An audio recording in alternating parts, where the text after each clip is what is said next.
by R.F. Delderfield, adapted for radio by Cynthia Pugh. The Spinster of South Street.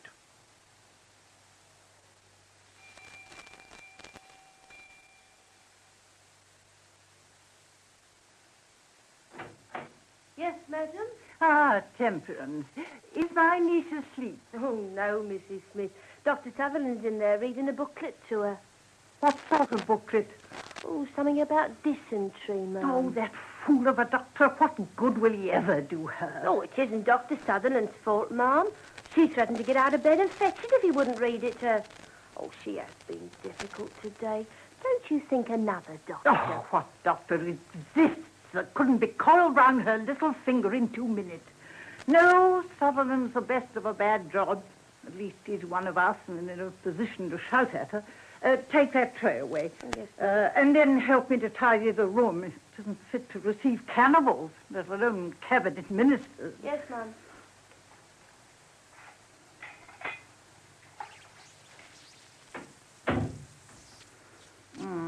Comparative statistics of adult mortality in the West Riding.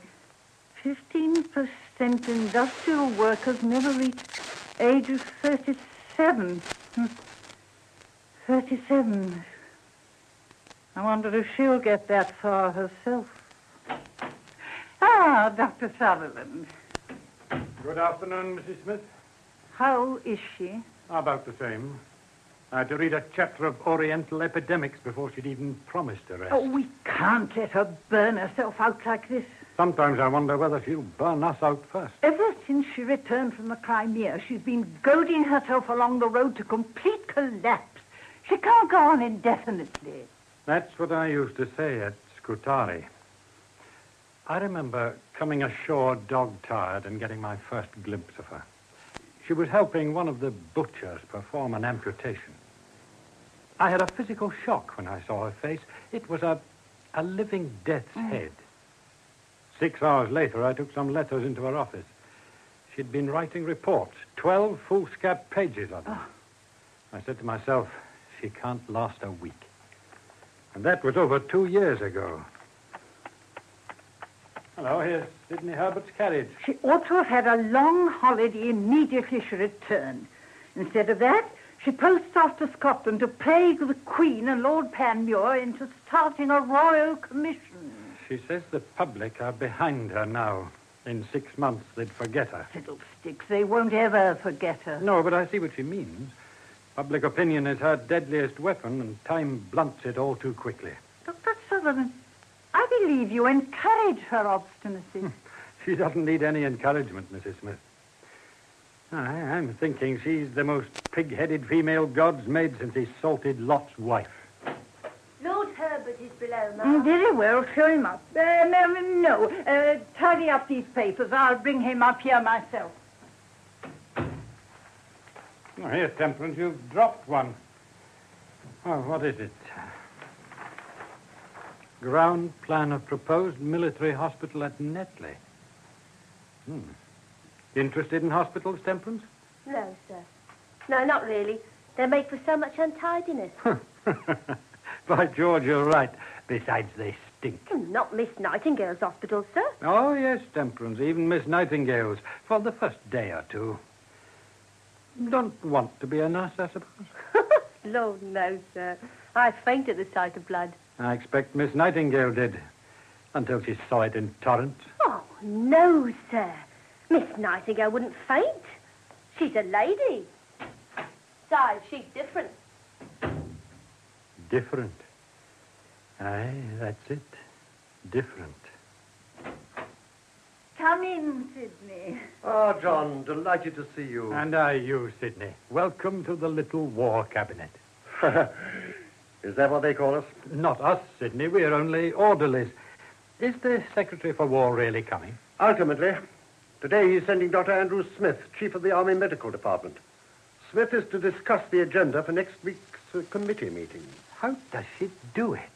A woman, not even married, a permanent invalid, apparently dying.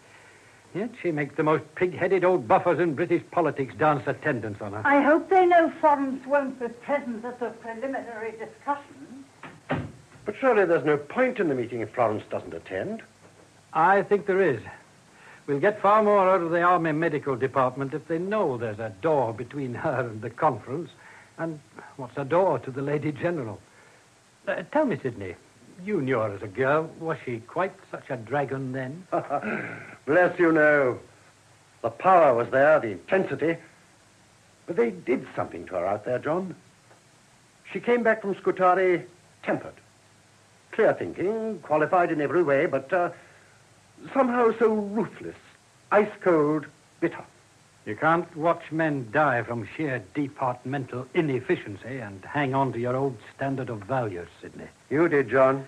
I'm an old guest of death. She was late at the feast. Hello, here's Clough. Good afternoon, Lord Herbert. Good day to you, Arthur. You look tired. I am tired. Dog tired. I didn't get to bed until 3 a.m., and I was up at 6:30 getting ready for today. What kept you up that late? She did. Couldn't sleep herself and didn't see why he should. Write any verses these days, Arthur? Never. You ought to scoop a hole in the day somewhere. You'll be getting rusty. I am rusty, Lord Herbert. When I try and write, I creak. The first lines seem good, and then it tails off into mere jingle. Come now, Arthur, that's nonsense. Why, even Flo admits you're a fine poet. He might have been if she hadn't laid hands on him. If you work with her, you gallop at her pace, not your own. She's in that room now, making a statistical table on the causes of death among the native populations of Bombay and Madras. You oughtn't to let her work now, John. You try and stop her. Use your authority. Put her under some sort of restraint. Restraint? The only thing that would restrain her is a straitjacket. And even then she'd begin investigating the sanitary conditions of asylums. But if she were to die... Don't say that. We should all be back at the starting point in 24 hours. She knows that better than any of us, but try and drive it home to her. She'll tell you that her ill health is the reason for this urgency. Does she contemplate the possibility of death? Soon? Not really, no. When I threatened her yesterday, she said she'd outlive us all by 30 years. And your opinion as a medical man? Honestly now. Physically, she should have died in the Crimea, and several times since. But she seems to live on nervous energy, and there are no limits to her reserves. Sometimes I think she'll pass away in her sleep. Other times I think she isn't ill at all. Not ill? Come now, John. Not ill at all, just masquerading in order to get more privacy. She doesn't only use her own vitality. She draws on others, Lord Herbert. Why, bless you, Arthur, she isn't a vampire. Not a vampire. Then why do I come out of that room of hers feeling as though I'd given a pint of blood and a year of my life at each session? How is it that I can't write about anything except septic tanks and sewers and death rates and plague since I first surrendered? What's happened to my conception of art, beauty, and literature? Why do I despise myself for ever wanting to translate these things in terms of words alone? If you have a mission of that nature, Arthur, I'm not at all sure you shouldn't leave us and fulfill it. That's the rub, Lord Herbert. I haven't such a mission any longer. She took charge of it and substituted sordid reality for beautiful dreams. New lamps for old. Hygiene for the Hesperides. She put pity in place of it. Don't forget that, Arthur. The carriage outside now. Temperance. It'll be Dr. Smith. Did you call me, Mum? Show the gentleman upstairs. Leave his cloak in the lobby. Yeah, very good, Mum. I could still tell him Florence is too ill to be disturbed. She won't be disturbed, I promise you. Thank you, Lord Herbert. I can trust you. In here, sir. Oh, thank you. Good morning, gentlemen. Dr. Smith, this is uncommonly good of you. Dr. Sutherland, you met, of course. Yes, How do you do, Sutherland? Mr. Arthur Clough, Miss Nightingale's secretary. How do you do? We may as well be seated, gentlemen. Dr. Smith, will you sit here next to me? Thank you. Sutherland, we haven't seen you at Whitehall in months. Where do you hibernate these days? In here, mostly. Haven't had a minute's freedom since my lord here sent me to that infernal Turkish abattoir. Miss Nightingale sees to that. I hear the good lady's been indefatigable. You mustn't put too great a strain on her, you know. We never know when there's another Crimea around the corner. Miss Nightingale is gravely indisposed, Dr. Smith. I'm sorry to hear it. Am I to understand that she cannot attend today? I'm afraid not. Oh, then an indefinite postponement would be the best thing. Miss Nightingale would, I feel certain, be greatly opposed to any further delay. We have all the necessary data for the discussion of the principal problem. I see no reason why we shouldn't proceed with preliminaries. What do you say, Smith? As you wish. There's no harm in mere discussion. Good. Well, you are aware, of course, that on her return, Miss Nightingale approached the Secretary for War with a request for some sort of commission to determine how to reform military nursing based on her observations in the Crimea. Reform it? Everyone associated with nursing the sick and wounded in the Crimea came home determined to expose certain lamentable inadequacies in our present system. Lord Herbert, gentlemen, let there be no misunderstanding. As Chief of the Military Medical Department, I must tell you that I and my colleagues resent the implication that the system needs shielding from the light of public investigation. Dr. Smith, it must be clear, even in Whitehall, that the system needs dragging into the open by its ears, that Britain might see what a monstrously evil thing it really is. Dr. Sutherland, I object to that statement. As Chief of the... Gentlemen, please, let us have done with recriminations and learn from the mistakes of the past. Miss Nightingale has already been promised a royal commission. In principle, but we've no intention of conducting a public inquest on governmental errors which must inevitably occur when an empire of this size goes to war. Precisely. What we are here to determine is the personnel of the Board of Inquiry, and Mr. Clough has a list of Miss Nightingale's nominees. Her nominees are Dr. William Farr, General Stork, Mr. Augustus Stafford, and Dr. John Sutherland. But I was given to understand that the commission was to consist of army medical men only. Dr. Sutherland's services as a sanitary expert are widely known, but his official and medical experience hardly justify his inclusion on a body of this importance. Miss Nightingale feels that medical and sanitary problems are closely interlocked. Oh, this is quite ridiculous. If there's to be an inquiry at all, we feel that the board must be exclusively composed of permanent members of the military medical staff. But those are the very people who stop at nothing to mask the true facts, Dr. Smith. Dr. Sutherland, I most bitterly resent the implication behind that remark. Of course you do, Dr. Smith, because it is the very beginning of the truth. Florence, I beg of you. This is gross disobedience. Go away, both of you. I'm not going to let a door stand between me and my plans. Whatever Miss Nightingale may say to the contrary, it must be obvious that she's in no condition to discuss these projects. Later, perhaps... Later, always later. That's what they said in Scutari when I asked for necessities. All in good time, Miss Nightingale. But men didn't die in good time. They died all the time, every minute of the night and day, when a word from some stupid ape in Whitehall could have saved the lives of 80%. Do you know what I call that? Murder. And premeditated murder. Inasmuch as the officials responsible could not be such fools as to be unaware of the consequences of their folly. Perhaps we could revert to what we were discussing before Miss Nightingale came in. Nominees for the Board of Inquiry. So far, none of us is clear as regards the functions of this inquiry. I am quite clear, and have gone so far as to tabulate the remedies. Oh, come, my dear lady. You don't decide to hang a man before he's been found guilty. Frankly, Dr. Smith, I would cheerfully hang every hidebound official who stood between me and immediate reform in this matter. Florence, please. The commission will recommend the election of 4 subcommittees. 4 subcommittees? A committee to put imperial barracks in a sanitary condition. B, a committee to organize a statistical department within the Army Medical Service. C, a committee to establish an Army Medical School. And D, a committee to revise the Army Medical Department from top to bottom. I'll have no hand in this preposterous and mischievous design. You may do as you wish, Dr. Smith. But I shall remind you that I have obtained the earnest support of Her Majesty and the Prince Consort. At this stage, Florence, we must agree to compromise. There can be no compromise. Either the commission is set up on this basis, or I shall publish my diary, which will, I don't doubt, bring the entire government about your department's ears. This is fantastic. A department of Her Majesty's services being threatened like a common malefactor. Miss Nightingale, I beg you to excuse me. Perhaps when you're in a less agitated frame of mind... I shall never be calmer than I am today, Dr. Smith, and never more determined. Am I to understand that you, too, hold these extreme views, my lord? My views in this are identical with those of Miss Nightingale, Dr. Smith. Thank you, Sidney. I'm sorry. Good day, Miss Nightingale. I'll see you downstairs. Arthur, Make a précis of the discussion, will you? Have it ready tonight. Very well, Florence. Oh, dear. Florence, you've overtaxed your strength. All right, my dear. I got you. Lie down here on the divan. That's right. I'm so sorry. It was a sudden weakness. I'm better now. Florence, you've got a devil in your heart. A devil?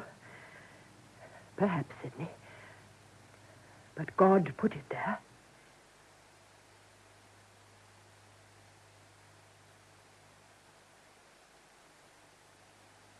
Here's another report, Doctor. One we missed. What's the journal? One of the new fashion papers, the Distaff Oh, size. good heavens. Came out early last week. Look, July 1857. Go on, Aunt May, read it. Miss Nightingale did not appear in any way overawed by the majesty of the proceedings, and appeared also to be quite unconscious of the fact that she was the first member of the weaker sex, weaker indeed, to take an active part in the inquiry. This in a woman of lesser... Well, private... go on. Well, then, it gives a full description of what she wore. What she what? Wore. Clothes, you old buffer. What the devil's that got to do with it? The people who read this sort of paper will positively revel in the description. And it's an awful pity I didn't give my evidence in the kilt. What else does it say? Deportment. Aye? Her deportment was exemplary. Supremely self-possessed, she was in no way unbecoming to her sex. Speaking in well-modulated, gentle tones, which made the maximum impression on all present, she presented facts gleaned in the harrowing field of experience, and having presented them, one felt she was confident to leave her assembly to the wider judgment of the men. Have the goodness to burn that rubbish, John Sutherland. Burn it? Not I. If you don't appreciate its true value, I do. And what praise the value of a spurious piece of nonsense like that? The French have a word for it, Florence. Camouflage. Camouflage, John. Please explain.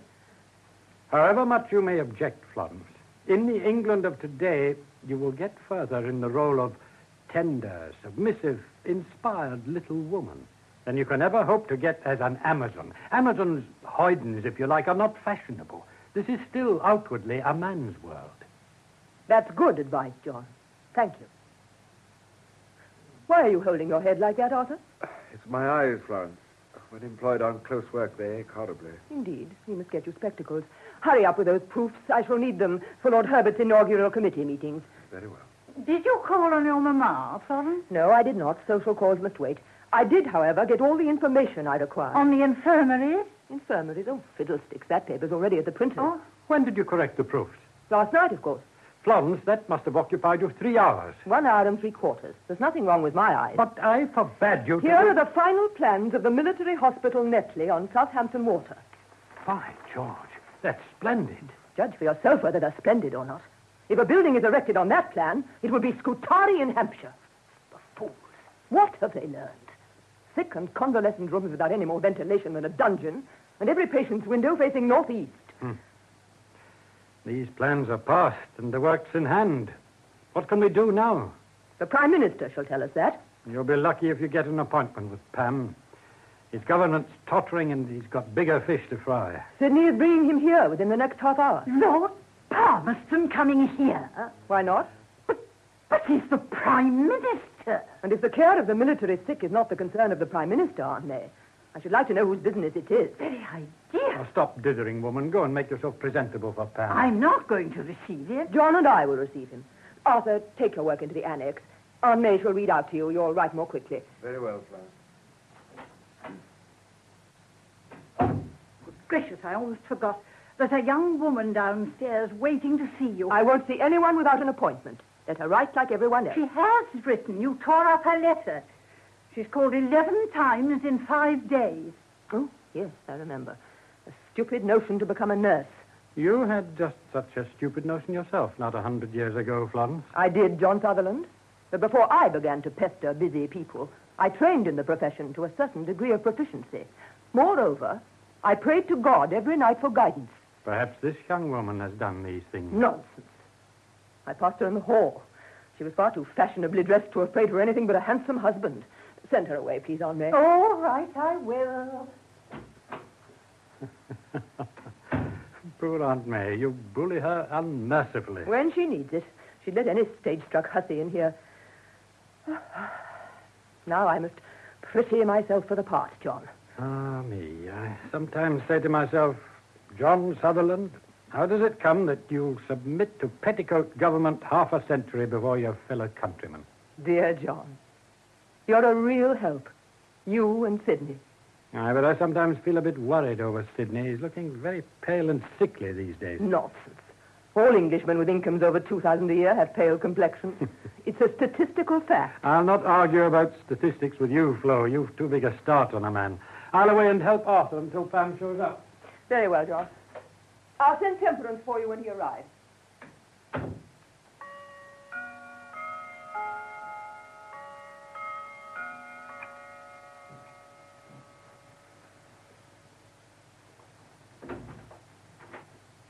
Well, I'm in. Where is she, I wonder? Oh, dear, I wish I weren't so nervous. Oh, pull yourself together, Margaret Douglas. She can't eat you. Oh. How did you get in here? Who are you? Please, I beg of you, give me 2 minutes before you put me out. Come over here. No, come on. I won't eat you, child. Oh, Miss Nightingale, Yes, I know. You want to be a nurse and watch by the bedside of shattered young heroes. Oh, I can guess the reason. Your ego, diverted by some trifling incident, a tiff with Papa, a lover's quarrel perhaps, is taking an unconventional course, which happens to present itself in nursing simply because nursing is getting a good deal of sentimental publicity just now. What do the women of Britain take me for? An imperial safety valve? No. Sit down. You have a letter of recommendation, I believe. From General Stork. Here it is. Of good family, sound physique, inspired by your work in the Crimea, and so on and so on. Do you know what is expected of a nurse, young woman? I want to begin at the beginning, Miss Nightingale. You could hardly begin anywhere else. What facilities have I got for training in this Augean stables of an empire? Well, they told me you were contemplating a school of nurses at St. Thomas's Hospital. And supposing I am, how long would a woman of your milieu stand the rigors of such an exacting life? Well, General Stork led me to believe you preferred women of good family, Miss Nightingale. Yes, providing they dedicate their lives to the work in the same spirit of resolve and renunciation one expects of a nun taking final vows, and providing they have nothing in their past or present to distract their purpose. Can this be said of you? Yes, Miss Nightingale. You have no attachments, no desire for marriage, children? No, Miss Nightingale, none. None now. What of the past? It's all behind me. Aha! I was right. Miss Douglas, you have a broken heart. We cannot place confidence in broken hearts. They mend too quickly. I had plans for a marriage, but I renounced them voluntarily.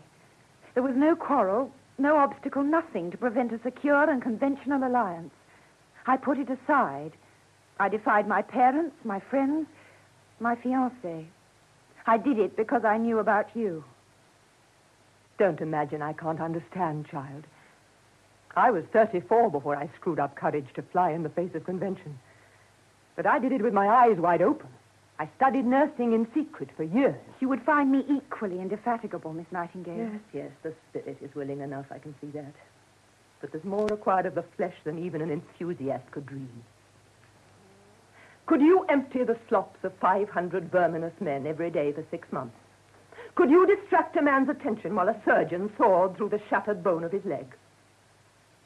These are some of the things we nurses have to do. It's no life for a weakling. If I were a weakling, I should never have got so far as this room. No, that's true. Leave your address with my secretary, Mr. Clough, on the way down. I'll write you when to report to St. Thomas's. In the meantime, study this handbook. Know it by heart by the time we meet again. Oh, Miss Nightingale, you'll never regret it. I hope not. The rest depends on yourself. You rang, miss? Yes, Temperance. Show this young lady downstairs. Goodbye, Miss Nightingale. Goodbye. Oh, Temperance. Yes, miss? Send for the carpenters and have them fit a lock on the backstairs door. The public are beginning to mistake this room for a museum. Oh, well, very good, miss. Who was that? A very practical dreamer, John. I see. I came up to tell you I saw Sidney and Pam arrive. They'll be here in a moment. Do you mind if I stay? I should like a word or two with Pam alone. Give Sidney the hint. Another little plot? No, John, nothing to be ashamed of. But Sidney won't canvass. He's too proud or too timid. So I must do it for him. Besides, I can't act in front of Sidney. Aye.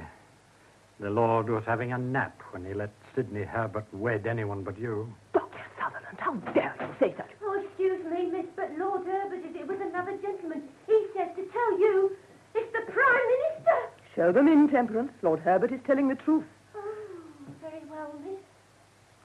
Never say that again, John. Never, never. Forget it. I'm an old fool. Maybe the thought's been there too long. Bury it. Kill it. Now, here. What a weapon it would make for our enemies. It's a fantastic notion. Quite fantastic. Lord Palmerston, miss, and Lord Herbert. This is a great honor, my lord. Come, Florence, keep the poses for the unconquered. It is from me that the courtesy should come. My heartiest congratulations, my dear. I intend to kiss you. Sidney. Yes, John. She wants a word with him alone. I see. Well, I'll do what I can. That report of yours is the finest thing of its kind we've ever had. Yes, it's a fine report, my lord. It is indeed. I suppose you know you sent all the army doctors into hiding, young lady. I did hear it whispered that some of them were suffering from gout, my lord. Is that what they call it? I must remember the malady when my government is forced out of office. Seriously, though, Florence, your commission has stirred a hornet's nest in Whitehall. Why, even the clerks are plucking up sufficient courage to ask for a new quill when there's at least a week's wear left in the old one. And now, I believe, you intend taking a holiday. That, my lord, depends on you. On me? Herbert, old fellow, will you explain? Florence will do her own explaining, my lord. I leave you to her. Come, Sutherland. What thunderbolt may we expect now, Florence? I wanted you to have a look at this plan, my lord. Ah, Netley Hospital. Ha-ha. Well, I'm ahead of you. Work is about to begin on the building. We have learned some of your Napoleonic tactics, Florence. My lord, in this case, I urge caution rather than speed. Caution? You? This entire plan is outmoded. We have alternative plans, superior in every respect. Oh, maybe, but this is a War Office concern, and you are still officially unrecognized in every sphere but nursing. Is a hospital outside the sphere of nursing? As it stands, this building is more the concern of the prison commissioners. My lord, it was you who prevailed upon Papa to give me my initial opening. Tell me, have I not justified that faith? No man ever saw a richer or a quicker return on an investment, Florence. Then I beseech you now, exert your powerful influence to stop work on Netley until we have rallied sufficient support to establish our alternative plans. Yes, you're asking a great deal, Florence. The work is so far forward, estimates, contracts. I know it, and I do so without apologies. You're quite sure of your views in this matter? Utterly, utterly sure. Oh, very well. Work shall not begin for 6 months. Oh, my lord. Have we your pledge? You have my pledge. Thank God. Now I can rest. Well, you understand, of course, that no word of this gets abroad. Discretion was one of our earliest lessons, my lord. This is strictly unorthodox, of course. I shouldn't even be here talking to you. Unorthodoxy is the hallmark of true greatness. You have given posterity one more proof of your statesmanship. Come. And tonight I shall thank my Maker that Lord Palmerston was Prime Minister when he, who is aware of all, summoned me to the task. From anyone else, that would have sounded sanctimonious. Coming from you, I cannot conceive a greater compliment. You've made me proud, Florence. Proud of my judgment and proud to help. Well, I must go. So much to do. Goodbye, child. Don't trouble to ring. I'll find my way down. Pam, Yes? you aren't really on my side, you know. I'm an outsider at Whitehall, even to you. You're a woman, Florence. Got to resist that, you know. But I'm not on their side either. I like your tactics. I learn a good deal from them. And the Netley project, you won't go away and forget us. I gave you my word, didn't I? You can ask anyone on the continent whether I'm in the habit of breaking it. Good day, dear. Oh, dear Pam. Oh, there you are, Sidney. Well, I played him and landed him. We have 6 months' grace. Well, show a little pleasure. Congratulate me. What is it, Sidney? Why did you persuade John Sutherland to get me out of the way while the PM was here? Oh, that. Oh, come, Sidney, don't behave like a petulant schoolboy. I should like to know, Florence. Very well, I'll tell you. It was because Pam's a big collie who goes through the hoops much better if he thinks he's the only dog in the ring. Sometimes I think you would get more done on your own. Sidney, this is ridiculous. Don't you see? Pam's business here was strictly unofficial. He could never have been won over in the presence of another public figure. You know my methods. I can't always approve of your methods, Florence.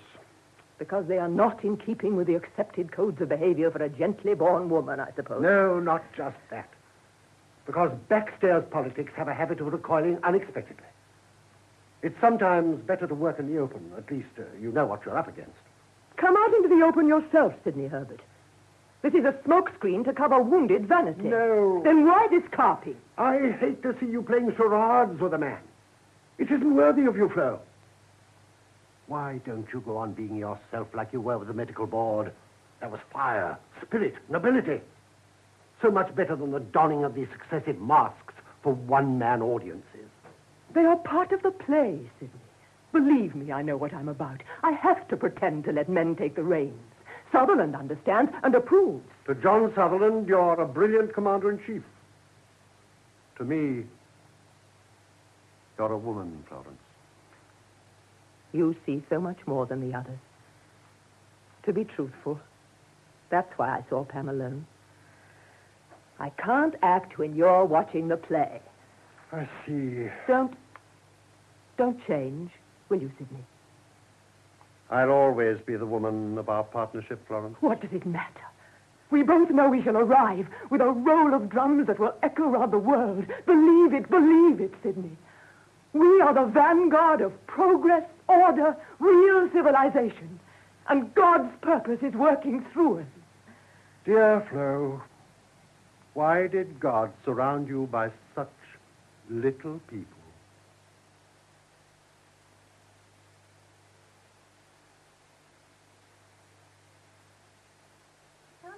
Come in, Peter Village. Thank you, Mom. Just wait here for a moment and I'll see if Miss Nightingale's in the annex. I can't imagine where that fuzzy Temperance has gone. She should have shown you up. Temperance? The little maid with the pearl teeth. Here? Yes, Temperance, the little maid with the... Peter Grillage, you rascal. And Temperance. God bless her soul, I'm beginning to understand. No wonder she left me to answer the door. Temperance and a foreigner. Huh. Just wait until Miss Nightingale hears about this. She'll pearly teeth the pair of you, I can assure you. Temperance! Temperance! Catch her. I'll be back in a moment, Miss Florence. Did you call Mrs. Smith, Mom? Oh, she's not in. No, but I am.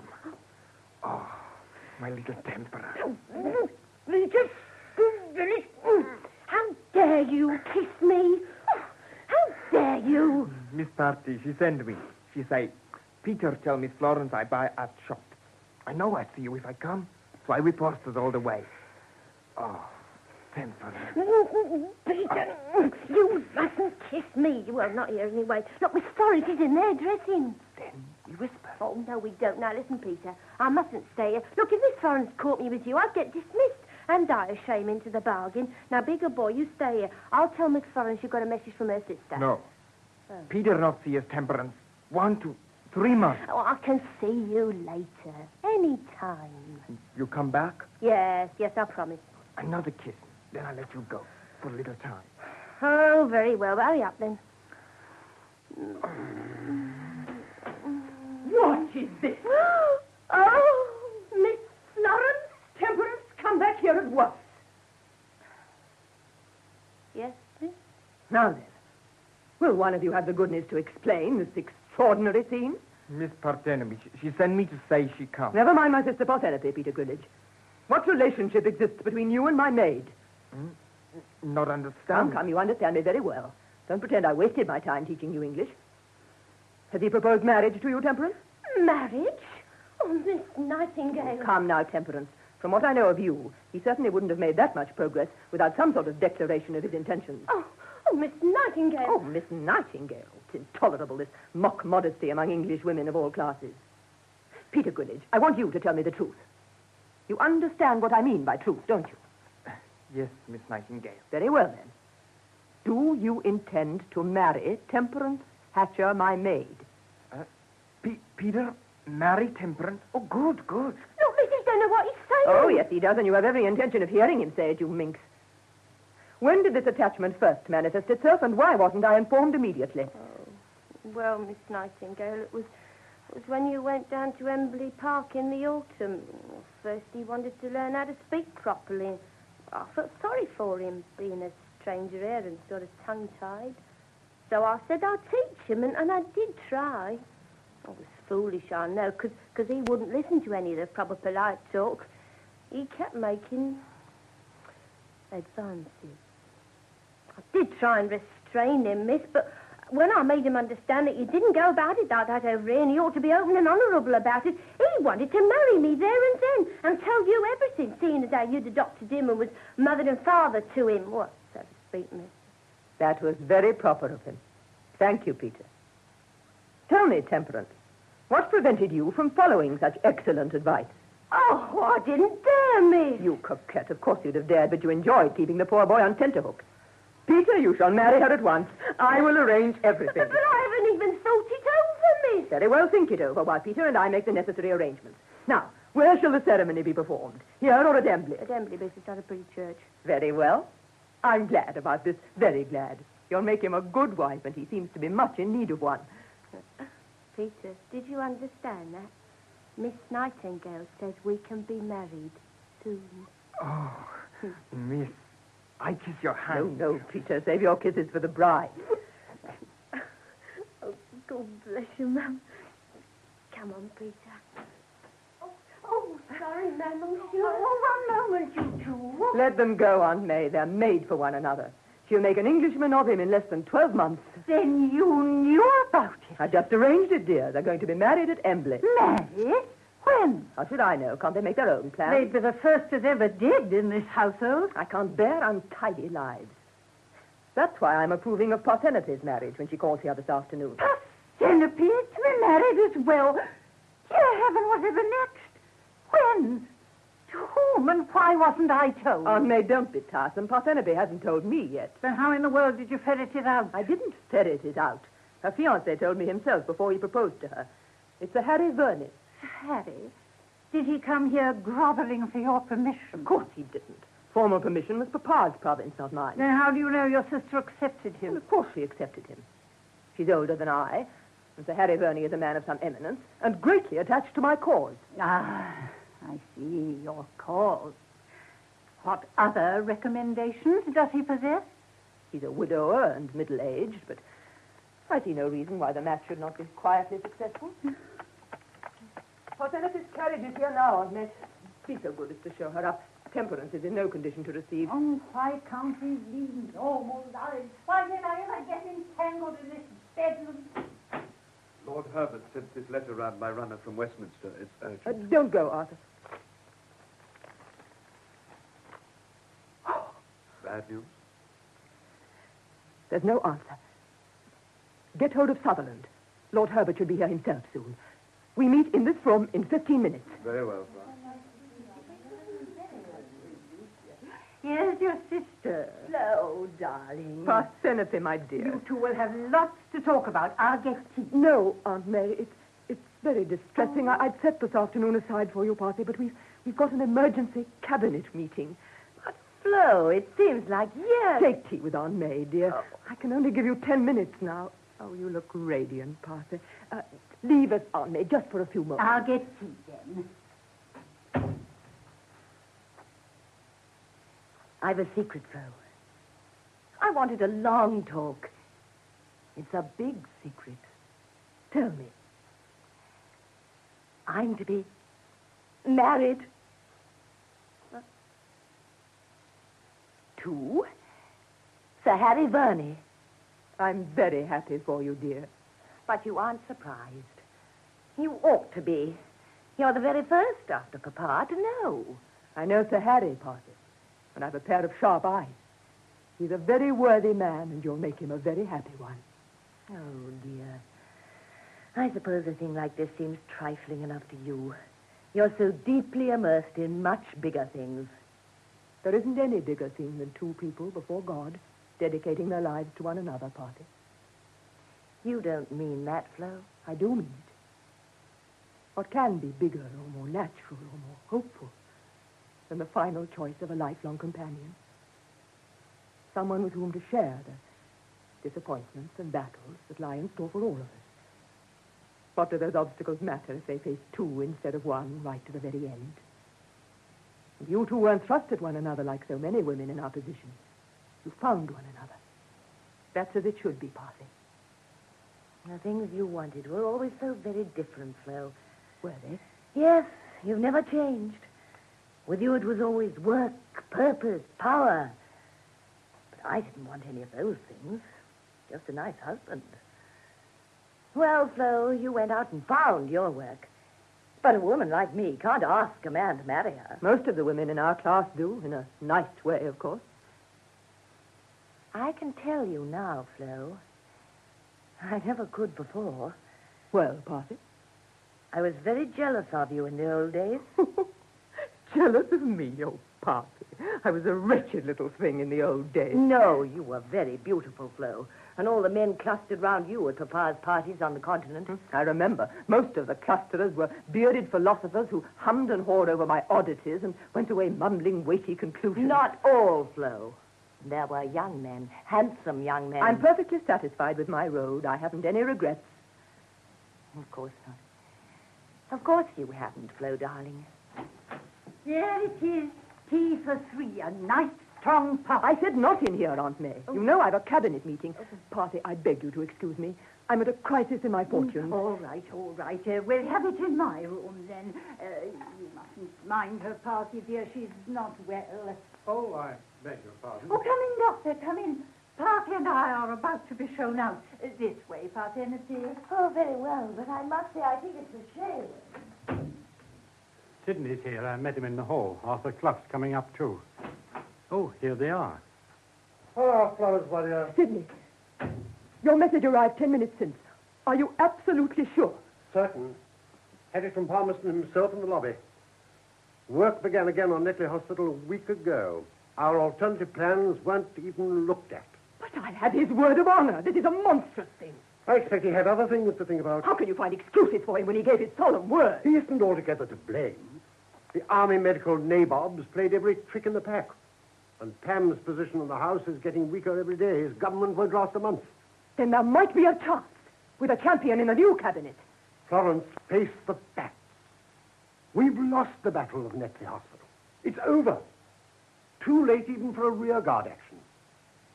But there are other battles of equal importance we can still win. So long as we don't squander ammunition on a lost cause. Aye, that's sound sense you're talking, Sidney. You're right, Sidney. But they shall never do this to me again. Never. You understand what this means? New tactics, new weapons, any weapons. You've never been too scrupulous in your use of weapons, Flo. But I've always had to use them at long range. From now on, it's point blank. The War Office is going to be reformed from top to bottom, a clean sweep. No more ambushes, no more pleading. Palmerston's government is falling. Good, let it fall. You shall be new Secretary for War, Sidney. And with you in the cabinet, we can't lose. That's the spirit, Florence. One moment. There's something else I learned this afternoon. The Army Medical Chief, Dr. Andrew Smith, is retiring shortly on reaching the age limit. Good. He was always sniping at us. Do you know who succeeds him in the position? Yes. Yes, I do, John. Well, who is it? You made his acquaintance in the Crimea. Sir John Hall, KCB. John Hall, the new chief of the Army Medical Department. That stupid, blundering, hidebound ox. Aye, that's bad. Bad. He can do us untold harm. He can, if he is ever appointed. He's next in seniority. It's a moral certainty. Never, never. You might remind the public of your old interpretation of his title. I recall you writing home and saying his KCB stood for Knight of the Crimean Burial Grounds. Ah, we might do some energetic canvassing for our own candidate. We haven't got one yet. There are several on the provisional list you made out. I have it here. Gosh, we can't waste time finding a competitor until we've got Hall out of the way. What do you propose? Sending Arthur Clough to the Opera House to assassinate him? In any sensibly governed community, he would have been assassinated years ago. Fortunately, the means of eliminating him are not far to seek. What's your plan, Florence? I shall do what I threatened to do long ago. Arthur. Yes? Draft a letter for circulation to the press, using part of the text from my Crimean journal. What part of the text, Florence? Where it describes how Sir John Hall tried to starve my party and me into surrender by leaving us without food during our visit to the Crimean battlefields. Crimean journal, check pages. And there is something else. I shall want details of the occasion on which Sir John took part in the inquest on a soldier called Frederick White, who received 150 lashes. There was a big scandal about it. Sir John's verdict was that the man did not die from the effects of the flogging. How do you propose to use that? Ah, the press won't print it. The newspapers don't get everywhere. Sydney shall circulate the facts in the lobbies at Westminster. Florence, I can't do that. You must. We are at war, Sydney. You asked me to formulate a whispering campaign aimed at smirching a man's character. That isn't honest campaigning, it's blackmail. What did Sir John do to us? The end justifies the means. I cannot do it, I tell you. There must be other ways. Oh, there are. The old ways. To hedge, obstruct, procrastinate. Months of sapping and mining and perhaps ignominious defeat in the end. I'm tired of siege warfare. It's time we took Whitehall by storm. Don't you see? Of course it would be infamous if we stood to make personal gain from it. But the cause is so much bigger than we are. It's God's will working through us. Oh, heaven knows I'm with you heart and soul, Florence. You're above party strife and place-seeking politicians, but There's no time for a campaign, Sydney. Hall is big enough and vicious enough to ruin us overnight. Who are we to question God's method? You're right, Florence. You're always right. But don't talk glibly about God as though you and the British Empire worshipped the same deity. We're all serving the same God, Sutherland. Not Florence. Her conception of the Almighty is one of an omnipotent sanitary inspector. Eh, Florence? He might be. He might well be. Sanitation first, then salvation. Come, gentlemen, to work. To work.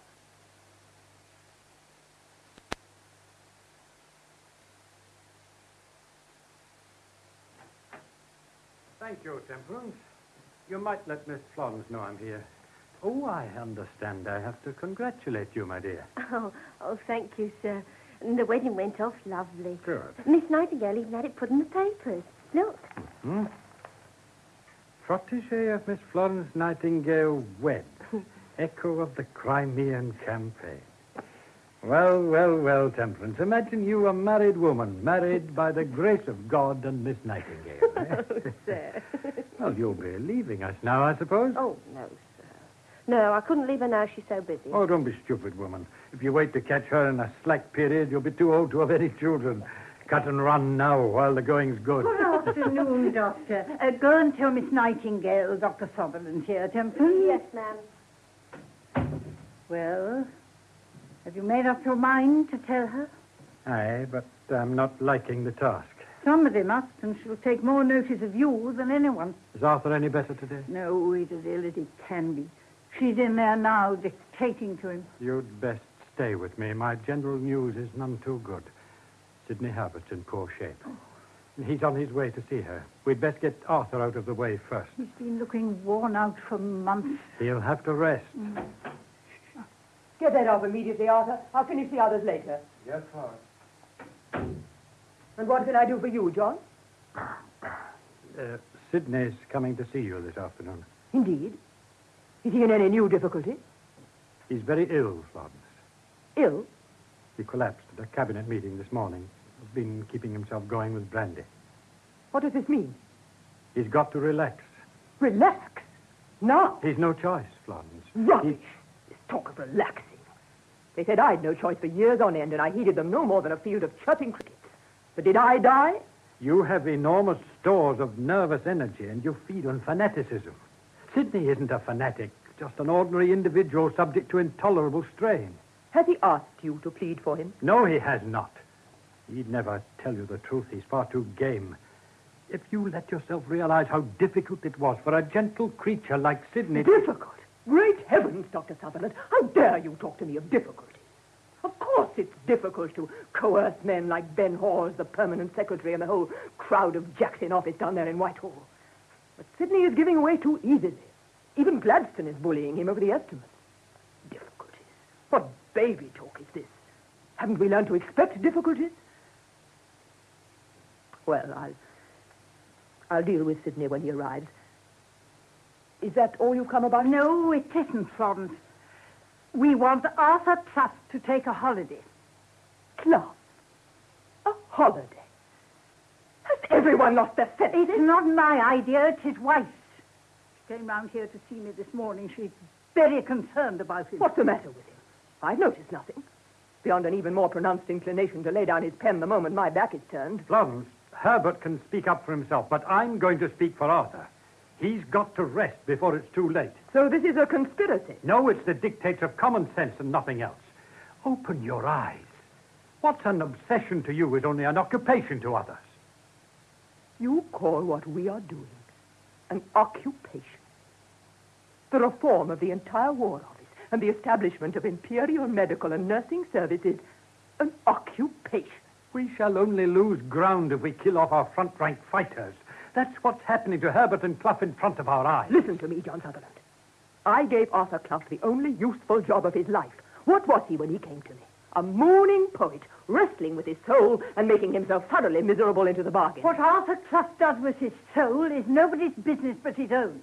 His wife is concerned with his bodily health. Why didn't she come to me? I'm her cousin. You aren't exactly renowned for hospitality to your family, Florence.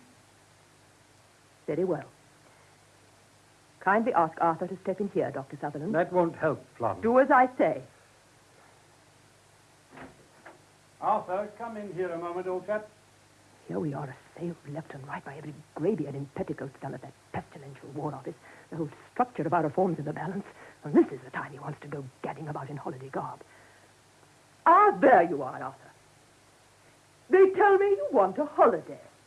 Well, Mrs. Clough has suggested I need a change. Well, she's done more than that. She's been round here intriguing behind my back. I won't have you say that, Florence. She spoke to me in confidence, and it was no part of my plan to make a scene about it. You whispered it to one another. You both confined in Sutherland here.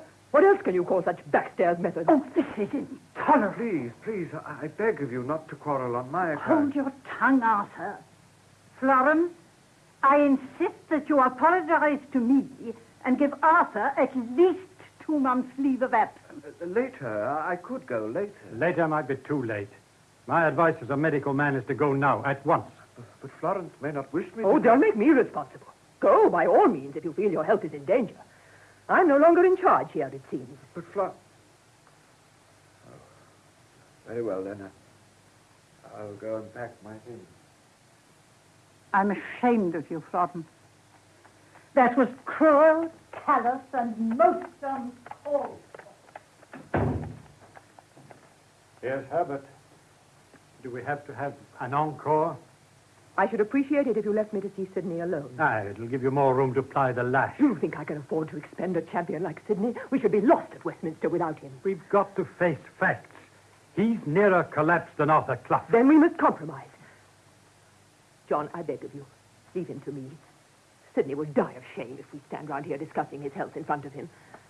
That's true enough. Though why a man should be ashamed of collapsing through overwork, I don't know. I'll leave you to him, Flo. But remember, the warning light's showing. Lord Herbert, miss. Come and sit down, Sidney. Here. Thank Florence.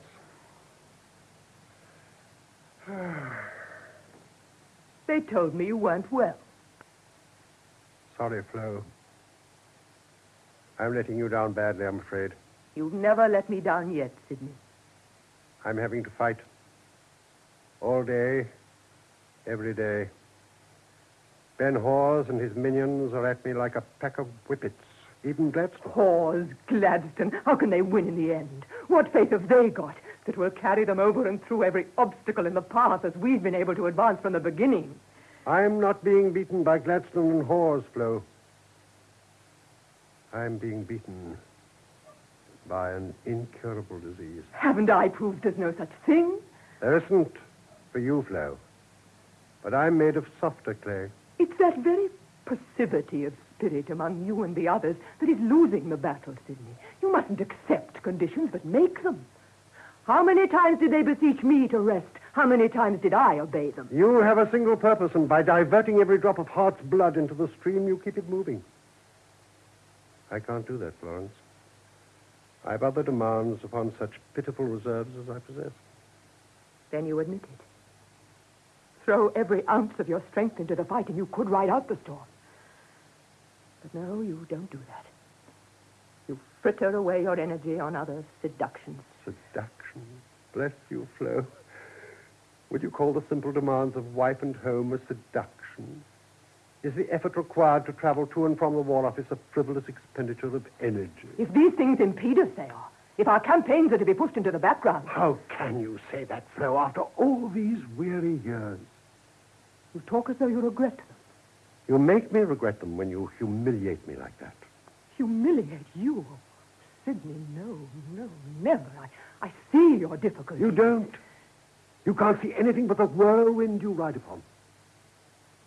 Oh, you'll get there all right. You people always do. But some of us can't stand the pace, and when we fall out, we're weak enough to expect a kind word, not a sneer. Sidney, please, this is preposterous. You talk as though you were dying. I am, Florence. But you can't. Not now. Oh, God, not when we've nearly won. I said you'd get there just the same. And you will. Without me. I shan't, Sidney. I'm a woman. No matter how hard I work, how cleverly I scheme, I can't take your place. There's no one else. No one. You'll soon find someone, but in the meantime, we'll go on much as we have. I said I was going to die. I didn't say retire. You mean you'll carry on? Just for the final lap? I can't continue as Secretary for War. It isn't fair to the country. It's not even fair to you. I shall have to exchange the Commons for the Lords. But how? In the House of Lords, I could keep my eye on the essentials, and I should be aware of everything said and done regarding us. Well? It's better than nothing. A good deal better, I suppose. And God can't be so blind as to let us be beaten now. I pray not. Oh, I beg your pardon. I thought... Come in, Clough, old fellow. Arthur's come to say goodbye, Sidney. He's going on a holiday. It's only to the Isle of Wight, Florence. I won't be long. I swear it. Don't apologize, Arthur. Get really well before she hammers on the fetters again. I hope your own health improves, my lord. It must, Arthur. It must. Well, goodbye, then. For the present. That's what you all think of it, don't you? Our work and its demands. Fetters. Why, bless you, of course we do, Florence. But many a slave loves his chains. That fellow they found in the Bastille. He wept to go back, remember? We're just the same. There's no freedom for us now. We shouldn't know what to do with it anyway. Oh, run along home for a day or two. You know, Florence, when I think of you and all of us working here, driven by you, a verse of Blake's runs through my head. It's his Jerusalem. Bring me my bow of burning gold. Bring me my arrows of desire. Bring me my spear, O clouds unfold. Bring me my chariot of fire. Yes. Blake had faith. He might have been writing of you. John Sutherland's your spear, still sound. Clough is your bow, and the string's getting slack.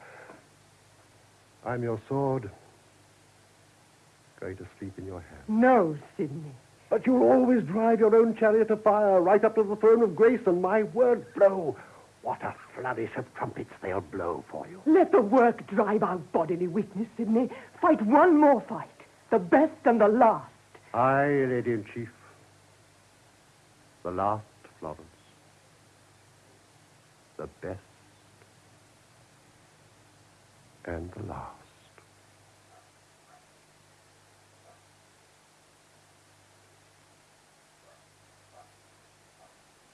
This will be the book you are wanting, I believe. Oh, yes.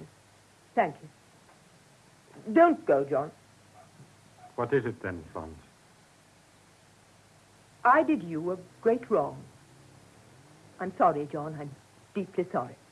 I don't know to what you refer, woman. Oh, yes, you do.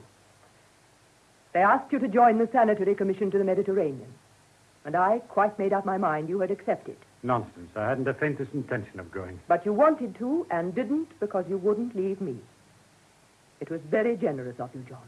Look, will you stop worrying your poor headpiece over things that don't happen and leave me to make my own decisions? Is it any wonder I misjudge people? Sidney out of action. Clough convalescing the Lord knows where. Aunt May on the point of leaving. Don't you see, John? We're practically alone. And down there in Whitehall and Westminster, they're chipping away at our structures and we can't do a thing to stop them. How long will Sidney be in Belgium? Depends on his progress. 4, 5 months, perhaps. 5 months, they can work havoc in that time. Let Whitehall hang fire. The spade work's done. There's other spheres where there's no opposition. The Indian Medical Commission, Infirmary Reform, the St. Thomas's Nurses' School. 101 of them. Mark time on these. They're just as important. Come, I'll lend a hand. What's this card? A dossier. Nobody touches those but myself. Put it down. Just a moment. Trainee report. April. Conduct satisfactory. Application to study 93%. May. Conduct satisfactory. Application to study 87%. June. Conduct satisfactory. 4 evenings out. Late reporting back on one occasion. Bless my soul, it reads like a secret police report. That's exactly what it is. Do you keep a day-to-day record of this young woman's movements? Not that young woman particularly. I keep a record of all of them. Great heavens. I should be a fool to accept their examination results at face value, wouldn't I? I can't understand you watching their private lives. Observed with male escort. It's fantastic. How else can we tell a bad nurse from a good one?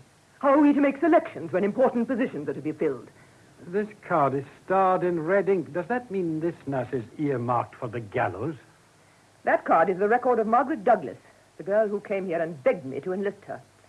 The red star means I am removing her from my list of trainees. She's downstairs now. I give you up, Florence. Richelieu and Talleyrand were mere amateurs. Well, have the little wretch up and put her out of her misery. I'll not stay for it. I wouldn't know whether to laugh or cry. You rang, miss? There's a young woman in the hall, Temperance. Show her up, please. Yes, miss. Hadn't you better have Temperance search her for firearms? Go back to your work and leave me to do mine. Miss Margaret Douglas, Miss Nightingale. That will be all, Temperance. You may sit down, Douglas. When do you anticipate getting married? I... Oh, come, don't fumble for words. Speak the truth. I hadn't decided to get married at all, Miss Nightingale. You hadn't? Then what do you propose to do with that wretched young man who spends most of his waking hours supporting the brickworks opposite your quarters? You find that corner abominably drafty in the autumn. I can't help it if he won't abandon his suit. Of course you can help it. A man wouldn't show that much importunity unless he was quite confident of eventual triumph. Oh, Miss Nightingale, I told you when I was here before that I hadn't any attachment. You most certainly did. It didn't take long to uncover that falsehood, did it? It wasn't a falsehood. Edwin, this young man, had informed me he was sailing for India the day I called on you. Do you think I can afford to waste my time engaging and disengaging nurses on their amatory rebounds? But he didn't go. It wasn't my fault. I didn't even know he was still here. You knew on the 23rd of May last. On that day he called at the training school for you. That was 3 months ago, unless my calendar lies. But my work... Since that day, your standard of work has steadily declined. Look at this. 93% good, 87% fair, 72% poor, 67% a downright waste of time. Miss Douglas, my advice to you is to marry this misser of Indian steam packets. Marry him at once and sail to Lahore or Delhi or Timbuktu with him, but stop wasting my time. Oh, this isn't fair. My work at St. Thomas's placed me among the first half dozen. Quite until the moon came out. And then somebody began spying. Spy? Do you imagine I have to apologize for spying? I'm at war, woman. At war with dirt, disease, and incompetence. And believe me, Miss Douglas, I'll employ any means calculated to secure me victory. Florence, I must speak to you a moment alone. Dr. Sutherland, this is unpardonable. I'm giving an interview. I can't help it. It's vitally important. Young lady, I beg you to excuse us. Florence, your brother-in-law, Sir Harry Verney, has been here. He has news. Important news. Very well. Wait in the lobby, Douglas. I'll send for you later. Yes, Miss Nightingale. Now, what is it? Florence, it's Sidney Herbert. Poor fellow, Sidney. No. Not dead. I'm afraid so, Florence. Sidney. Dead. This morning, at his home, Wilton, I tried to tell you how bad it was, Florence. I knew he'd returned from Spa, but I kept hoping and hoping, and you had so much to do. Poor laddie. Verney tells me his last words were of you, Florence. They caught something about the work, yours and his, being unfinished. He wanted to die at Wilton. I told him at Spa there was no hope. I killed him, didn't I? Oh, no, Florence.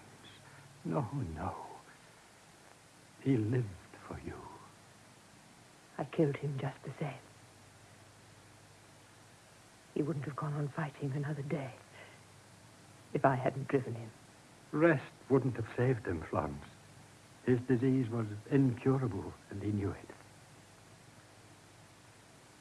He was such a gallant, gentle creature. And they hunted him like a stag. But it was I who drove him back into the chase. Over and over again. When he came here and told me, John, it all seemed quite unimportant, as though he had a headache or...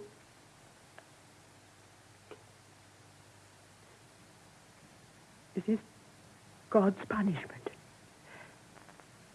And it's more than I can bear. Stop accusing yourself, Florence. What's done is done. The laddie's gone to his rest. You didn't really know how ill he was. But you tried to... I told you, but you couldn't hear me. You put the work first, and you did right to put it first. What's one life to the thousands you've had a hand in saving? John? Yes? I can't go on any longer. What fool's talk is this? Sidney would never believe it of you. I can't, I tell you. What has this struggle done to me? It's made me a tyrant who drives my dearest friends out of the house and the dearest of all to his death. Well, it can't go on. God doesn't believe in us anymore. That's a blasphemy. It's God driving us, and if some of us fall out, that's God's will as well. The shadow of death is on this room, John, and I've been touched by it. I shall retire to St. Thomas's Hospital and give up the struggle. You do no such thing, woman. You purge yourself of this whining guilt and go up against Whitehall and Westminster with all guns firing. If we retreat now, we freeze the work of Herbert's committees. We'll use Sidney's death as a rallying cry. And by the living God, we'll do the same. Rouse up, woman. There's champions aplenty in the House and the opposition. There's Harry Verney, there's Galton, there's Clough. Clough is going to die, John, just like Sidney. I can feel it. Heaven, you've wrestled death and thrown him time and again. Now you talk as though you were about to make common cause with him. Perhaps I am. What of it? Who is there to regret, and why should anyone mourn a murderess? Florence. That nurse, John. Nurse Douglas. We must get her back. I dismissed her. She'll kill herself because of me. That woman, Temple. The woman in the lobby. Bring her here at once. At once. But I can't, miss. She's gone. All right, Temple. That's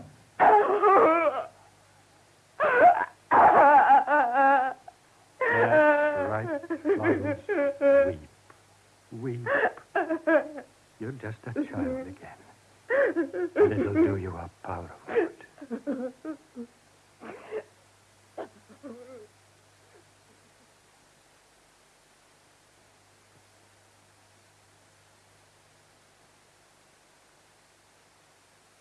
Have you read this nonsense, John?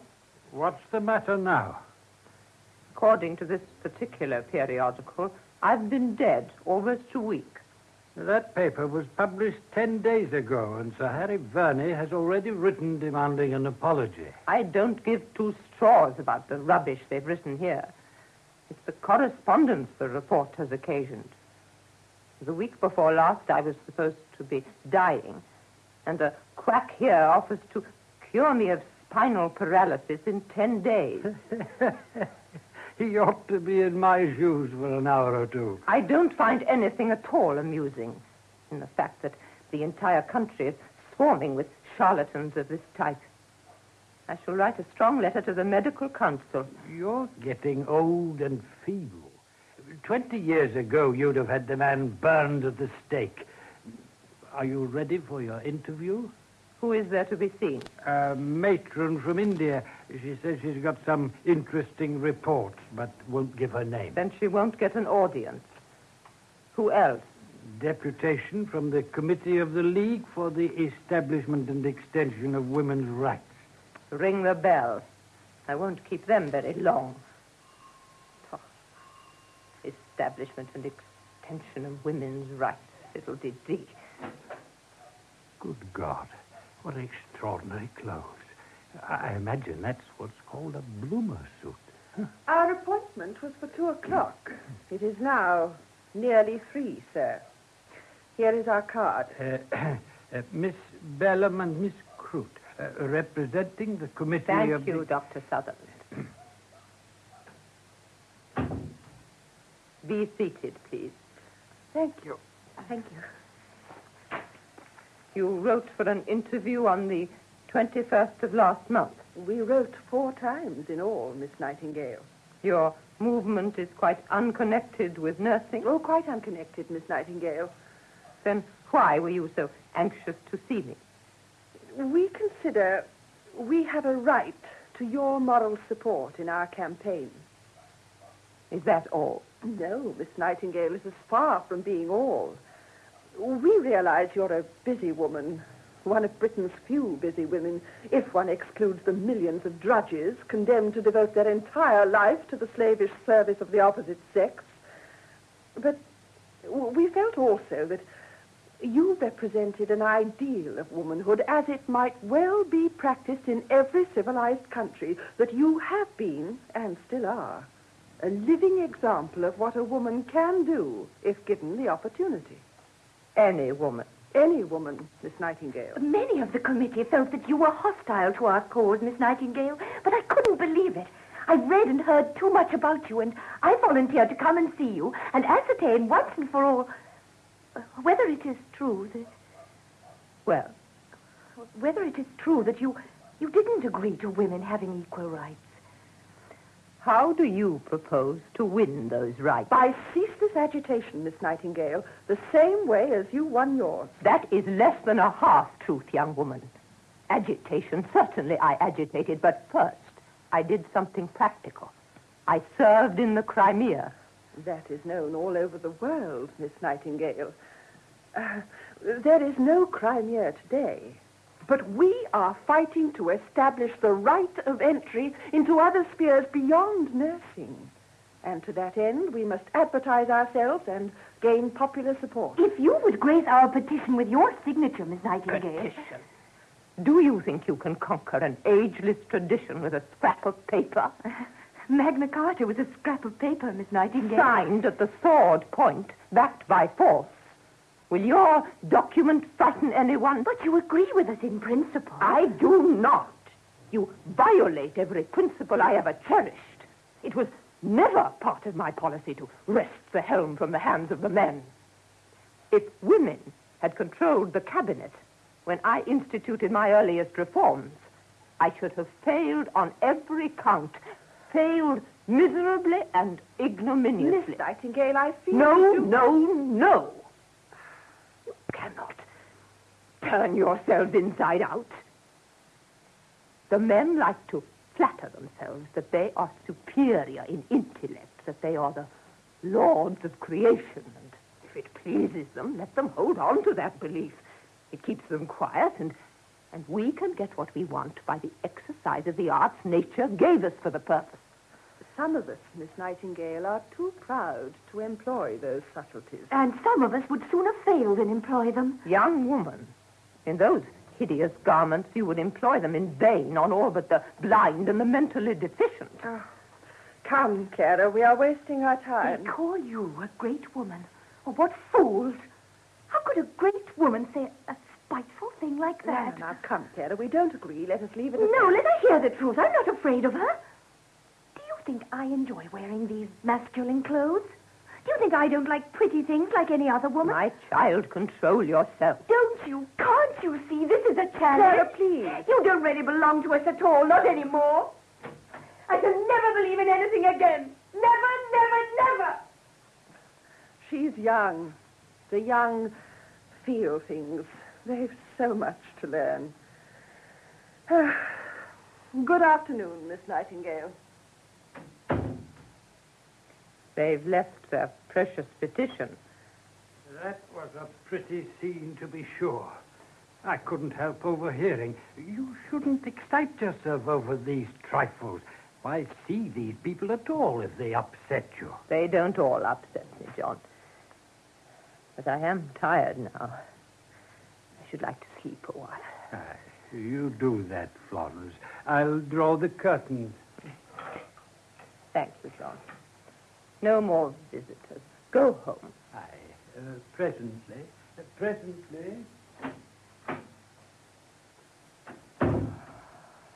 Tired. So tired.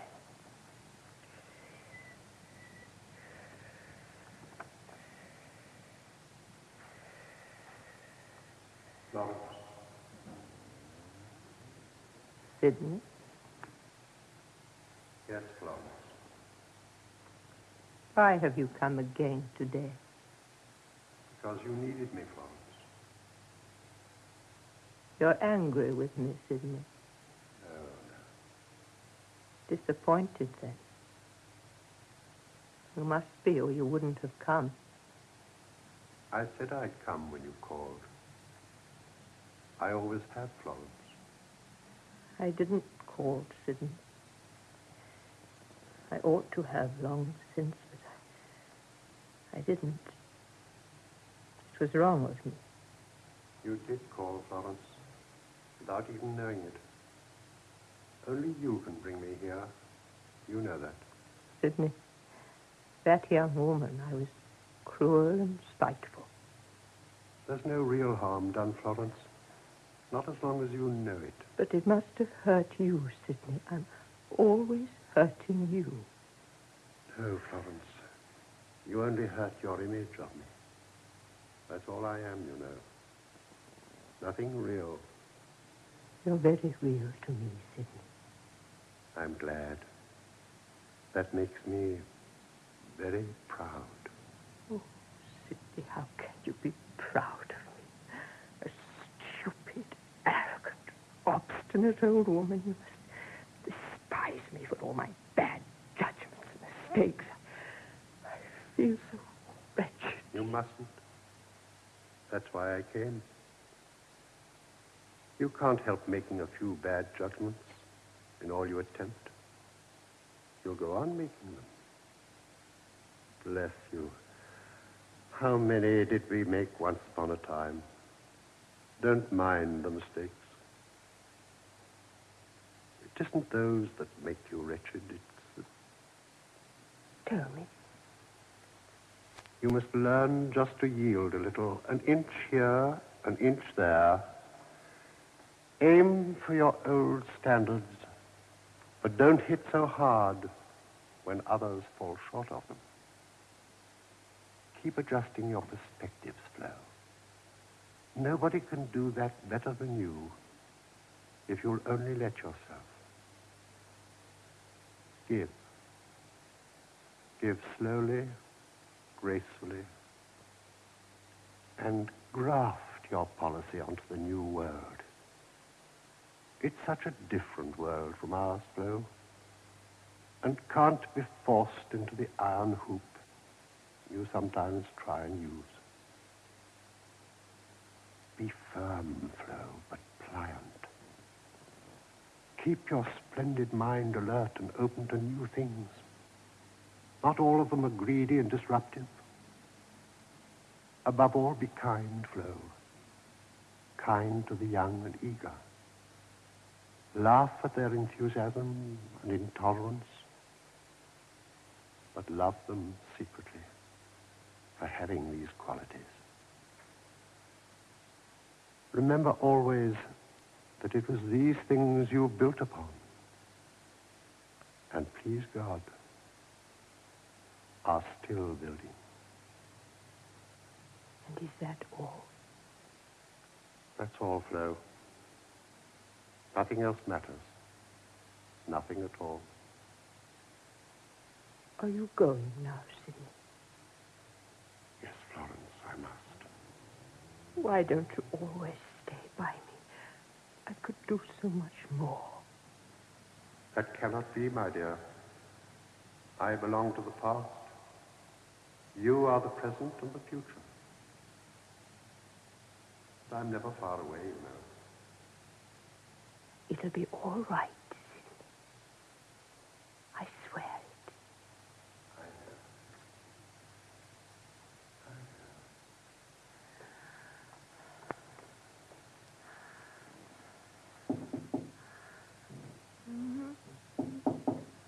Oh, come in. Miss Nightingale? Hmm? Oh, come in, my dear. Pull the curtains aside, would you? Oh, what lovely sunshine. They said there were no more visitors. I've been having a rest. Such a refreshing rest. Now, sit there, my dear, facing me. I like to see my visitors. You don't even recognize me. I do. You are the undisciplined nurse. Right first time. I remember everything. It was the day, poor Sidney, you went to India to be married. Oh, such a long time ago. I thought you'd like to see this. Statistics. Why, you've been nursing. You came to your senses. You didn't get married. Oh, no, Miss Nightingale, I didn't come to my senses. I did get married, and I was very, very happy. But it didn't last very long. Edwin died of a tropical disease a year after we got there. Poor child, poor child.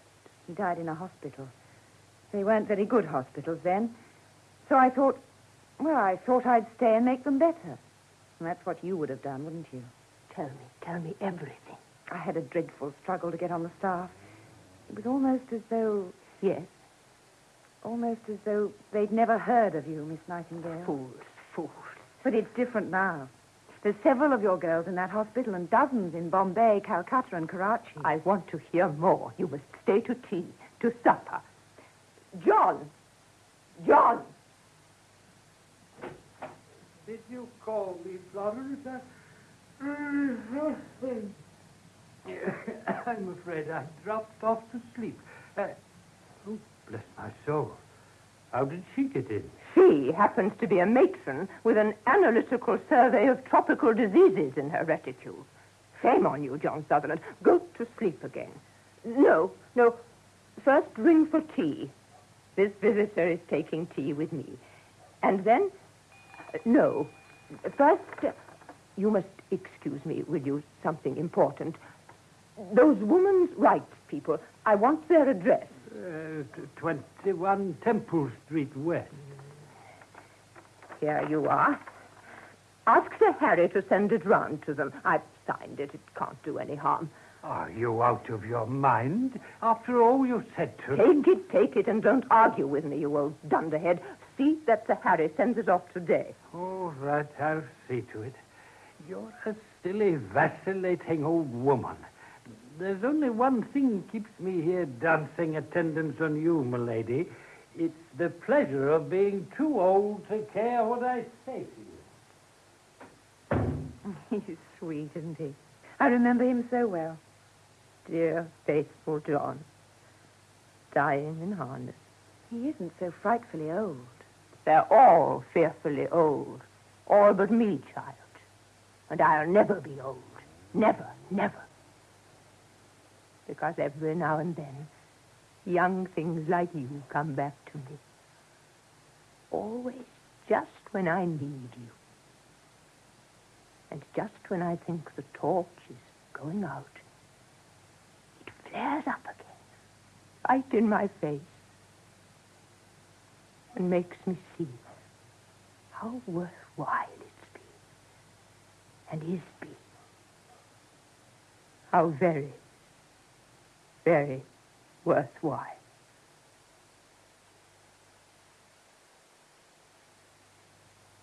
In The Spinster of South Street, by R.F. Delderfield, adapted for radio by Cynthia Pugh, the part of Florence Nightingale was played by Rachel Gurney, Lord Herbert by Austin Trevor, and Dr. Sutherland by Duncan McIntyre.